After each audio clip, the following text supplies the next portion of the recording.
Assalamualaikum warahmatullahi wabarakatuh. Perkenalkan, nama saya Syaidah Lulufil Muna. Di sini saya akan menjelaskan alternatif penyelesaian sengketa di adat Aceh. Nah, masyarakat Indonesia sendiri, khususnya masyarakat pedesaan atau yang biasa disebut kampung, itu lebih memilih jalur non-litigasi dalam menyelesaikan sengketa. Hal yang dilakukan adalah menyerahkan penyelesaian sengketa kepada orang-orang adat seperti halnya tokoh adat maupun kepala desa. Penyelesaian adat di Aceh itu dikenal dengan Majelis Adat Aceh atau MMA yang kemudian diresmikan menjadi Konun Aceh. Adapun undang-undang dan konun yang mengatur tentang pelaksanaan adat di Aceh adalah sebagai berikut. Yang pertama yaitu Undang-Undang Nomor 44 Tahun 1999 tentang penyelenggaraan keistimewaan Aceh. Yang kedua yaitu Undang-Undang Nomor 11 Tahun 2006 tentang pemerintahan Aceh. Yang ketiga yaitu Konun Nomor 4 Tahun 2003 tentang pemerintahan mukim dalam Provinsi Nanggroe Aceh Darussalam. Yang keempat yaitu Peraturan Daerah Nomor 7 Tahun 2000 tentang penyelenggaraan kehidupan adat. Yang kelima yaitu Konun Nomor 5 Tahun 2003 tentang pemerintahan kampung dalam Provinsi Nanggroe Aceh Darussalam. Dan yang terakhir yaitu keputusan bersama Gubernur, Kepala Kepolisian Aceh, dan Ketua Majelis Adat. Selanjutnya yaitu pembahasan mengenai lembaga kampung dan lembaga mukim. Adapun struktur peradilan ada di kampung adalah sebagai berikut. Yang pertama yaitu kecil, yaitu sebagai ketua sidang.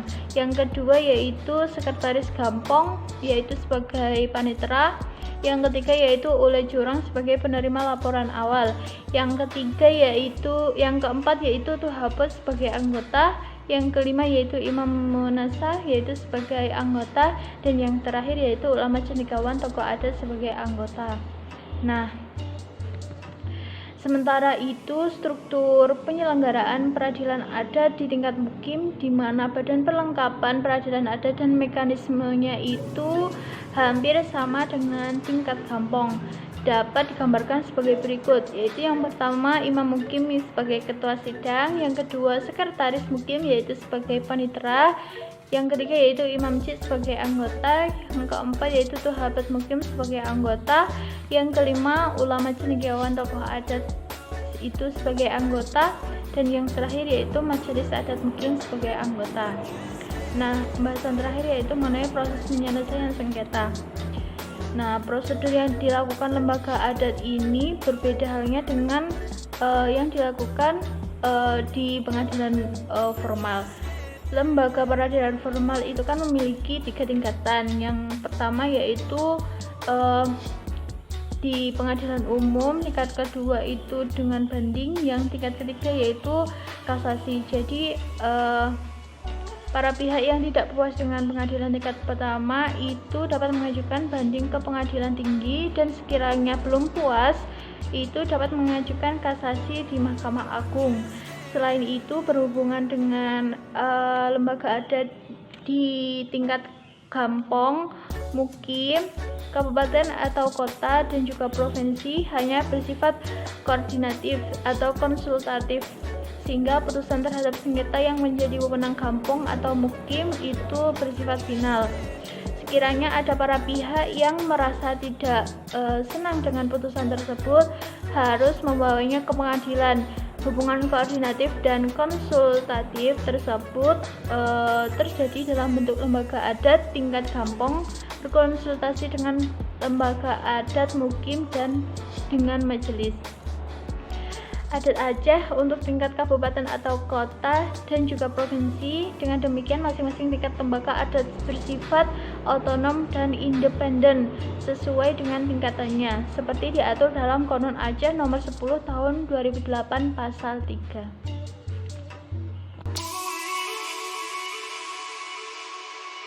Saya akan menjelaskan tentang alternatif penyelesaian sengketa di Sumatera. Masyarakat adat Sumatera, terutama suku Minangkabau, melakukan penyelesaian sengketa dengan hukum adat. Kebanyakan masalah yang dihadapi adalah tentang waris, wasiat, dan hak ulayat pertanahan. Sebagian masyarakat Minangkabau menyelesaikan sengketa pusaka kewarisan Minangkabau kepada pemangku adat, karena keputusan yang diambil oleh pemangku adat bisa diterima semua pihak yang sedang bersengketa. Tapi juga banyak yang menyelesaikan sengketa di pengadilan agama atau pengadilan negeri. Pengadilan-pengadilan yang ada di adat Minangkabau memiliki perbedaan nama di setiap nagarinya, antara lain Musyawarah Ninik Mama, Mahkamah Adat, Musyawarah Ampek, Jinih, Pucuk Adat, Penghulu, Nan Barampek, dan lain-lain. Berkaitan dengan fungsi dan tugas kerapatan adat nagari diatur dalam Peraturan Daerah Tingkat 1 Provinsi Sumatera Barat Nomor 9 Tahun 2000. Di sini saya akan menjelaskan materi selanjutnya, yaitu alternatif penyelesaian sengketa di Bali dan alternatif penyelesaian sengketa di Papua. Oke, langsung saja. Pertama, saya akan menjelaskan tentang alternatif penyelesaian sengketa di Bali. Jadi, ada dua wilayah wicara, yaitu antara wicara yang berlatar belakang adat murni dan wicara non-adat. Tetapi juga ada wicara campuran, yaitu wicara adat murni dengan non-adat. Itu namanya wicara campuran. Nah, pelanggaran hukum non-adat ini seperti pelanggaran peraturan tentang judi, lalu lintas, pajak, pemilihan umum, dan lain-lain. Terus untuk contoh dari wicara campuran itu seperti perzinahan, terus pencurian benda-benda suci, terus penganiayaan di area pura, dan sebagainya. Kenapa kok disebut dengan wicara campuran? Karena di satu sisi perbuatan tersebut itu dilarang oleh hukum adat, di satu sisinya juga dilarang oleh kitab undang-undang hukum pidana, seperti tadi contohnya perzinahan kayak gitu. Terus sengketa yang berlatar belakang masalah adat ini diatur dalam Peraturan Daerah Nomor 3 Tahun 2001 yang dikatakan menjadi kewenangan desa untuk menyelesaikannya. Terus ciri sengketa adat ini sendiri adalah adanya satu objek sengketa yang menyangkut kepentingan adat, terutama yang berhubungan dengan kehidupan kelompok, baik itu dalam bentuk banjar maupun desa pakraman. Terus dilihat dari permasalahan yang menjadi objek sengketa, paling banyak ditangani oleh kelembagaan yang melaksanakan fungsi sebagai hakim perdamaian.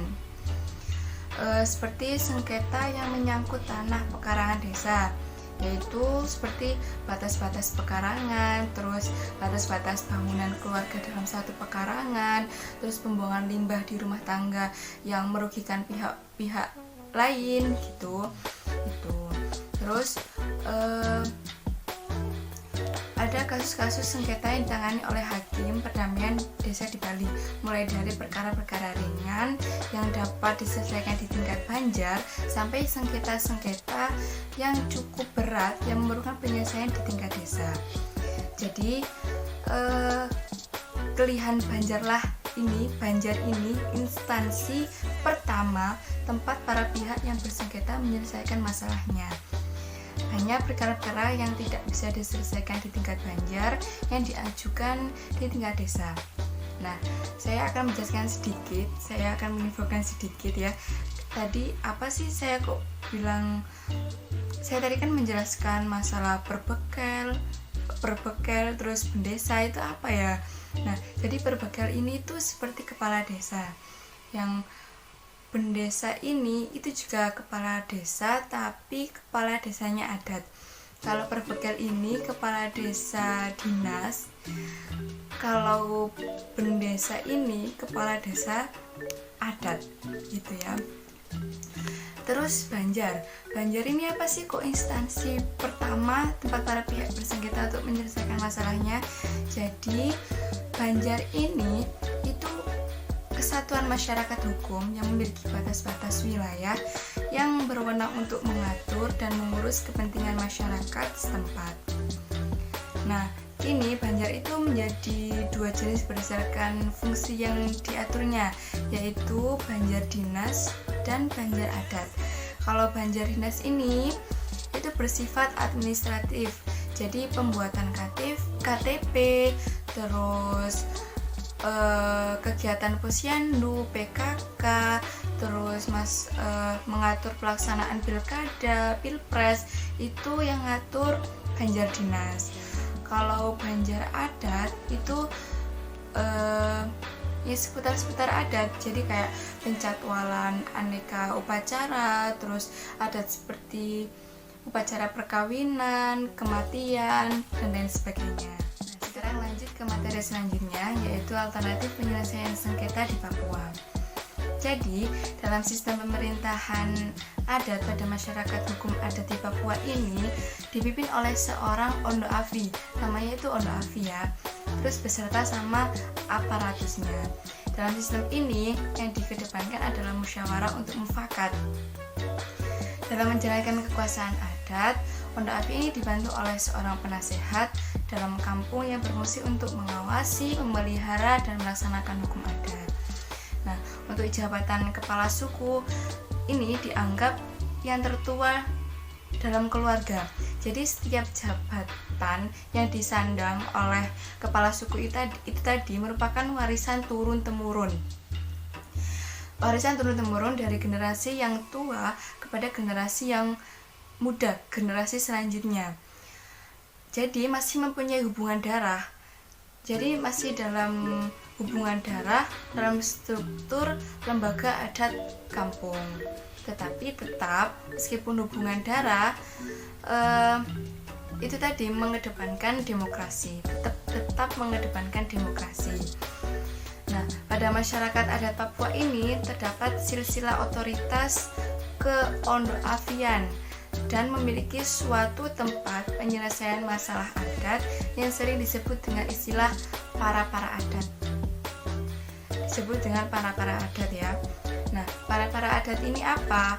Para-para adat ini adalah suatu tempat pertemuan untuk bermusyawarah maupun menyelesaikan sengketa. Baik itu sengketa adat maupun sengketa pidana, maupun sengketa perdata juga. Nah, para adat ini memiliki beberapa fungsi, yakni yaitu fungsi sosial, fungsi adat, dan fungsi peradilan. Nah, sebagai suatu kesatuan masyarakat hukum adat yang hidup dan tumbuh di tengah-tengah masyarakat, mereka diperhadapkan dengan berbagai pilihan dalam proses penyelesaian sengketa, baik melalui jalur litigasi maupun non-litigasi. Nah, untuk penyelesaian sengketa melalui jalur non-litigasi ini, pada masyarakat hukum adat Papua ini dikenal dengan istilah para adat tadi, ya kan? Terus peradilan adat di Papua diatur berdasarkan peraturan khusus Provinsi Papua nomor 20 tahun 2008 tentang peradilan adat Papua. Terus Perdasus ini adalah pelaksanaan dari Undang-Undang nomor 21 tahun 2001 tentang pemberian otonomi khusus bagi Provinsi Papua, yang selanjutnya disebut dengan Undang-Undang Otsus gitu. Nah, dalam penyelesaian konflik adat Ontofro ini hakim adat ya. Ontofro ini hakim adat. Jadi hakim adat ini harus berpegang pada tiga asas, yaitu tiga asas pokok, yaitu yang pertama adalah asas kerukunan, asas kepatutan, dan asas keselarasan. Penjelasan dari saya, materi selanjutnya akan dijelaskan oleh teman saya. Terima kasih.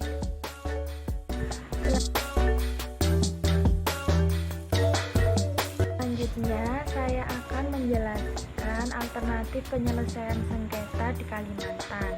Sistem penyelesaian sengketa di Kalimantan, sistem hukum adatnya tidak menggunakan pemisahan bidang-bidang hukum sebagaimana terdapat pada sistem nasional. Di peradilan adat, yang menyelesaikan perkara tidak membedakan perkara pidana, perdata, maupun tata usaha negara, melainkan hanya mengenal perkara adat yang diselesaikan secara adat yang dilakukan para petugas hukum adatnya. Petugas hukum adatnya dari tahap yang rendah hingga yang paling tinggi.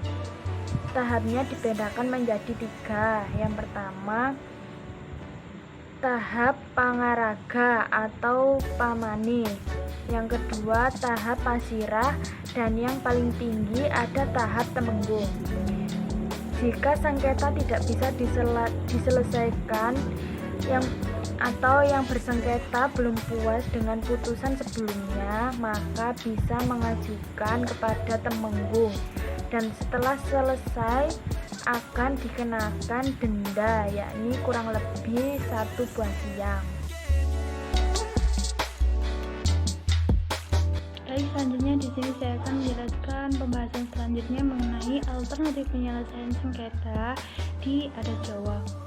Penyelesaian sengketa berarti antara pihak yang bersengketa berusaha menyelesaikan permasalahan yang ada. Selanjutnya mengenai penyelesaian sengketa tanah, berarti penyelesaian sengketa yang objeknya adalah tanah.